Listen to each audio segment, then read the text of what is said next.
সাবাস বাংলাদেশ, সাবাস। বাংলাদেশের বাঘেরা আজকে নিউজিল্যান্ডকে একদম খপ করে ধরে ফেলছে, একদম ধরে ফেলছে। 6 উইকেটের বড় ব্যবধানে, বিশাল বড় ব্যবধানে 15 ওভার হাতে রেখে বাংলাদেশ জিতে গেল। এবং এই ম্যাচটা যদি সেম টু সেম আমরা খেলতাম, প্রথম ম্যাচে আমরা জিতে যেতাম। ছোট টার্গেট ছিল 250 রানেরও কম, সেটা হারলাম। তাহলে আমরা 2টা ম্যাচ জিতলে কিন্তু সিরিজ জিতে যেতাম এবং লাস্ট ম্যাচ জিততে পারলেই নিউজিল্যান্ডকে আরেকটা বাংলা ওয়াশ দিতে পারতাম। নিউজিল্যান্ডকে এর আগে 2-3 বার আমরা বাংলা ওয়াশ করছি, একদম শেষে দিছি। কিন্তু এবারের টিমটা কিন্তু নিউজিল্যান্ডের বি টিম সি টিম দুটো মিক্সড করা, কারণ মূল একাদশের বা মূল স্কোয়াডের অনেকেই নাই, বিকজ আইপিএল পিএসএল খেলে বেড়াচ্ছে। নিউজিল্যান্ড তাদেরকে ছুটি দিছে, দিয়ে বি টিম সি টিম বাংলাদেশে পাঠাইছে।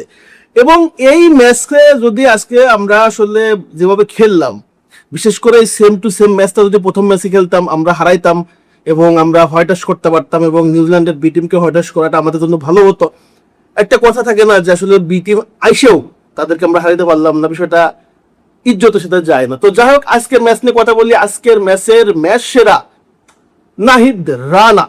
বাংলাদেশ ক্রিকেটের এক উজ্জ্বল নাম, বাংলাদেশ ক্রিকেটের এক উজ্জ্বল নক্ষত্র নাহিদ রানার আগমন ঘটছে।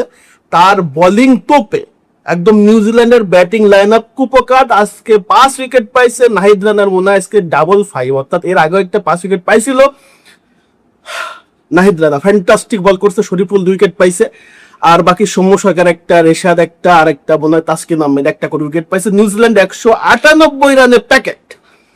এবার বাংলাদেশ জবাব দিতে নেমে কিন্তু প্রথমেই হুচট খায় এবং প্রথমেই সাইফ হাসান এবং সৌম্য সরকার উইকেট চলে যাওয়ার পর আমরা একটু প্রেসারে পড়ে যাই। কিন্তু তানজিদ হাসান তামিম, আমাদের টপ অর্ডারের ব্যাটসম্যান, জুনিয়র তামিম, সে 76 রান করছে। নাজমুল শান্ত 50 করা রিটার্ন হার্ট হয়েছে, আউট হয় নাই। এরপরে হচ্ছে তহিদ হৃদয় এবং আমাদের ক্যাপ্টেন মেহেদী হাসান মিরাজ। ও মাই গড, কি টেস্ট ইনিংস! 25 বলে মনে 7 নাকি 8 রান করছে। কেন রে ভাই, এত দুর্বল মাইন্ড কেন? ঠিক আছে, অনেকে বলতে পারে অনেক ওভার আছে, দেখে খেলছে। ভাই, অনেক ওভার আছে, অনেক উইকেটও তো আছে, মেরে খেললে সমস্যা কি? এত ধরতে হবে কেন? এখনকার আধুনিক ক্রিকেট এত টেস্ট খেললে তো হবে না, মানসিকতাকে বিল্ড আপ করতে হবে।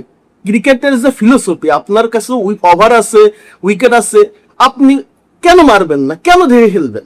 অন্য দেশগুলো কি করে, এইসব ম্যাচ 20-25 ওভারে জিতে যায়। আর বাংলাদেশের মাইন্ড এখন সেই জায়গায় আছে, যার কারণে বাংলাদেশ ওয়ার্ল্ড স্ট্যান্ডার্ডের সাথে এখনো যেতে পারে নাই।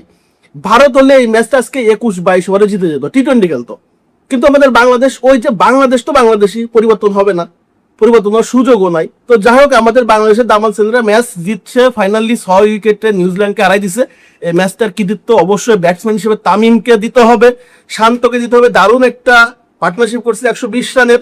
এবং নাহিদ রানা এক্সপ্রেস, রংপুর এক্সপ্রেস সম্ভবত মনে হয়, 5 উইকেট নিয়েছে। ওহ মাই গড, আজকের ম্যাচ সেরা, ম্যাচের নায়ক নিউজিল্যান্ডকে একদম গুড়াই দিছে। আমাদের জয়ের নায়ক ভিত তৈরি করে দিয়েছে। এই ম্যাচটা যেমন শুরু থেকে 2 উইকেট চলে গেছিল, যদি আবারও সেম টু সেম প্রথম ম্যাচের মতো হারতাম, তাহলে ভাই এই ম্যাচে বাংলাদেশকে আসলে ধুয়ে দিতাম, সত্যি কথা বলতে। কারণ বোলারদের কাজ বোলাররা করে গেছে, ব্যাটসম্যানদের কাজ ডাব্বা, সেটা তো এমনই।